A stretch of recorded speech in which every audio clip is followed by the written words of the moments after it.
Assalamualaikum warahmatullahi wabarakatuh. Untuk kali ini kita akan belajar mengenai logika dan algoritma dalam komputer. Untuk yang pertama, apa sih pengertian logika dan algoritma? Di sini disebutkan ada 3 pengertian dari logika. Untuk yang pertama yaitu logika berasal dari bahasa Yunani yaitu logos yang artinya ilmu. Maka logika dapat diartikan sebagai ilmu yang mengajarkan cara berpikir untuk melakukan kegiatan dengan tujuan tertentu. Kemudian pengertian yang kedua, ini adalah logika sama dengan kemampuan berpikir, yaitu kemampuan seorang manusia untuk berpikir dengan akal tentang suatu permasalahan yang dapat menghasilkan sebuah kebenaran, dibuktikan, dan dapat diterima akal. Logika ini seringkali dihubungkan dengan kecerdasan, di mana seseorang yang mampu berlogika dengan baik, maka disebut sebagai pribadi yang cerdas. Kemudian pengertian yang ketiga, ini logika identik dengan masuk akal dan penalaran, yaitu logika merupakan penalaran atau bentuk pemikiran. Logika ini merupakan ilmu yang memberikan prinsip-prinsip yang harus diikuti agar dapat berpikir valid menurut aturan yang berlaku. Logika ini dibagi menjadi 2, yaitu logika deduktif dan logika induktif. Untuk logika deduktif, ini adalah cara berpikir proses penalaran untuk menarik kesimpulan berupa prinsip atau sikap yang berlaku khusus berdasarkan fakta-fakta umum. Di sini ada 2 contoh. Contoh yang pertama, hal umum, semua siswa SMK harus berpakaian rapi dan bersih. Kemudian hal khususnya itu Reno adalah siswa SMK. Lalu bagaimana cara menyimpulkan atau membuat kesimpulan dari 2 pernyataan ini? Caranya yang sama itu baik di pernyataan umum atau khusus, kita cari persamaannya dan kita coret. Ini ya, untuk yang sama siswa SMK. Ini karena sama kita coret. Kemudian penarikan kesimpulannya itu tinggal sisanya kita jadikan kesimpulan. Jadi Reno harus berseragam rapi dan bersih. Begitu juga dengan contoh nomor 2, kita cari pernyataan yang sama. Di sini semua penari profesional. Ini penari profesional. Tinggal kita ambil sisanya, kita jadikan kesimpulan, di mana sejumlah mahasiswa adalah seniman. Lanjut, kalau tadi deduktif, sekarang induktif. Ini cara berpikir proses penalaran untuk menarik kesimpulan berupa prinsip atau sikap yang berlaku umum berdasarkan fakta-fakta khusus. Di sini ada 3 hal khusus. Yang pertama, untuk hidup manusia membutuhkan udara. Untuk hidup hewan membutuhkan udara. Untuk hidup tumbuhan membutuhkan udara. Ini sama ya, untuk hidup ini sama, kemudian membutuhkan udara, ini sama.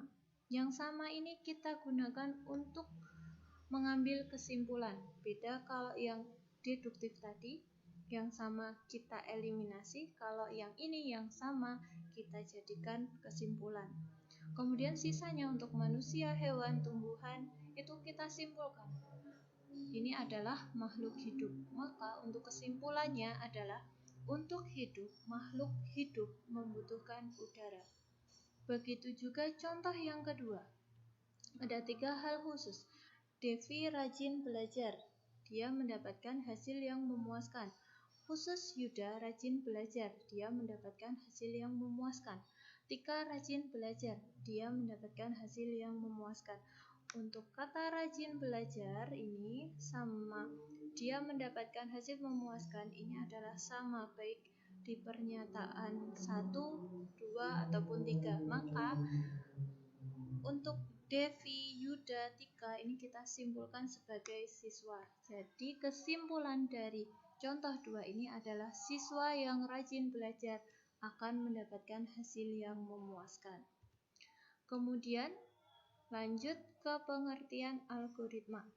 Algoritma ini merupakan langkah-langkah yang dilakukan agar solusi masalah dapat diperoleh. Atau menurut Rinaldi Munir algoritma ini adalah urutan langkah-langkah logis penyelesaian masalah yang disusun secara sistematis. Jadi, kesimpulan dari pengertian di atas dapat disimpulkan bahwa logika dan algoritma ini adalah ilmu yang mempelajari cara penyelesaian suatu masalah berdasarkan urutan langkah-langkah terbatas yang disusun secara sistematis dan menggunakan bahasa yang logis dengan tujuan tersebut. Untuk memudahkan kita dalam memahami arti dari algoritma, di sini ada contoh ya, ada 2 gelas. Ini kita beri nama yang satu gelas A, yang satu gelas B. Gelas A ini berisi air teh, gelas B ini berisi kopi. Kemudian untuk permasalahannya adalah bagaimana cara pertukaran isi gelas, di mana nanti menghasilkan gelas A yang semula ini berisi air teh menjadi air kopi, dan sebaliknya gelas B yang semula berisi air kopi menjadi air teh. Untuk penyelesaiannya seperti ini. Untuk mempertukarkan isi gelas yang benar, diperlukan gelas tambahan yang kita namakan gelas C sebagai tempat penampungan sementara. Kemudian algoritmanya seperti apa? Itu yang pertama, siapkan gelas cadangan C tadi. Kemudian tuangkan air teh yang dari gelas A ke gelas C. Jadi sekarang gelas A posisi menjadi kosong. Kemudian tuangkan air kopi ke dari gelas B ke gelas A yang tadi kosong. Kemudian berarti kan gelas B tadi yang berisi kopi kosong ya. Kemudian gelas C yang berisi air teh itu kita masukkan ke gelas B yang tadinya bekas gelas kopi, itu kita masukkan. Kemudian selesai ya pertukarannya. Sekarang menjadi gelas B berisi kopi dan gelas A berisi teh. Dari contoh ini dapat dilihat penyelesaian permasalahan penukaran. Dua buah isi gelas itu sangat sederhana. Di sini digunakan urutan langkah yang masuk akal atau logis, sehingga isi dari keduanya itu sudah berpindah media yang awalnya air teh berada di gelas A, pindah ke gelas B, dan air kopi yang awalnya berada di gelas B, pindah ke gelas A. Inilah yang dinamakan dengan algoritma, yaitu urutan penyelesaian sebuah permasalahan dengan urutan dan langkah yang logis dan masuk akal, sehingga menghasilkan suatu langkah yang benar. Saat menggunakan logika, sebaiknya jangan berpikir terlalu rumit tentang sebuah masalah, karena belum tentu masalah itu serumit yang kita pikirkan.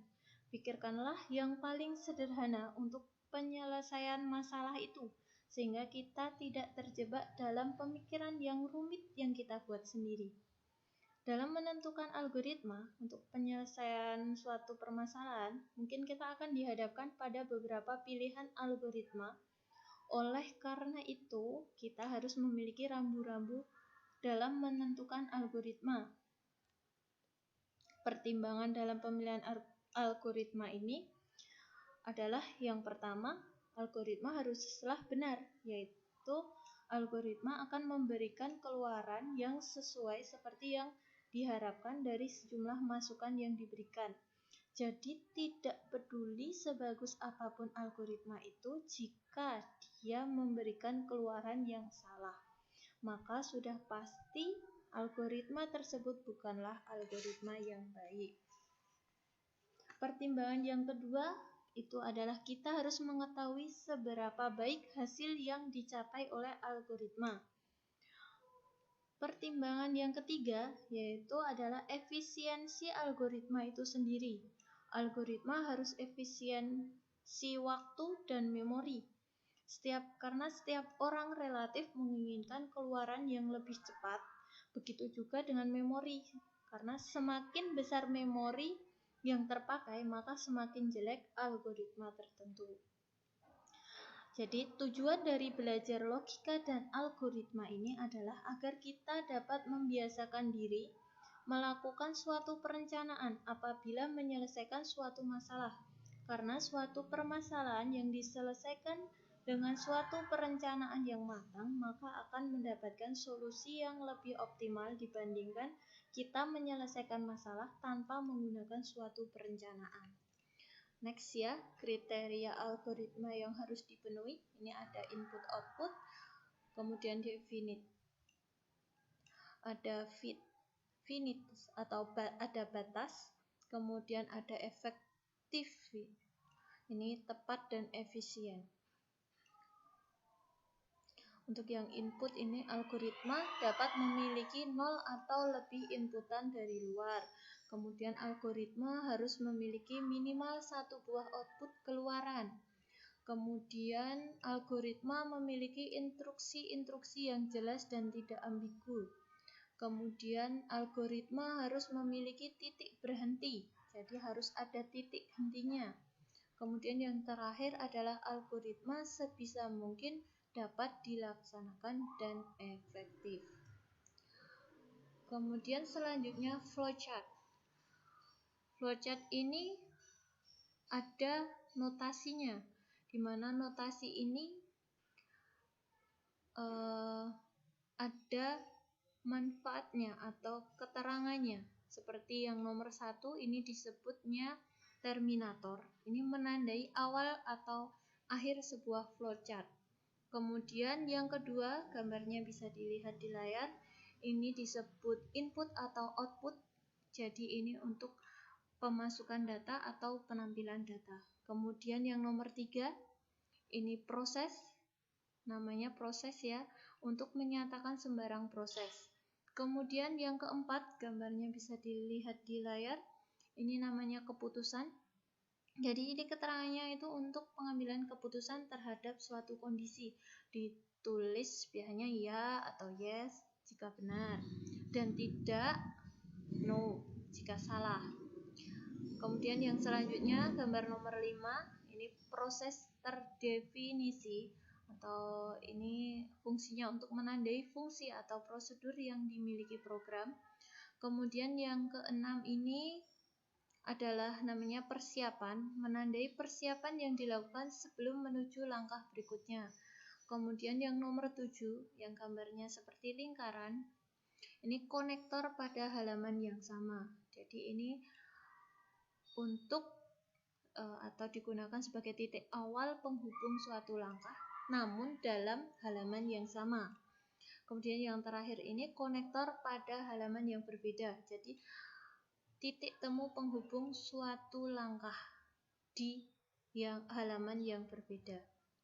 Ini ada contohnya seperti yang di modul kemarin.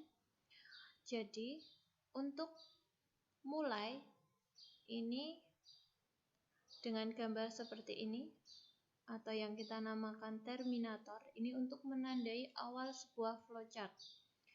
Ini flowchart untuk menghitung luas persegi panjang.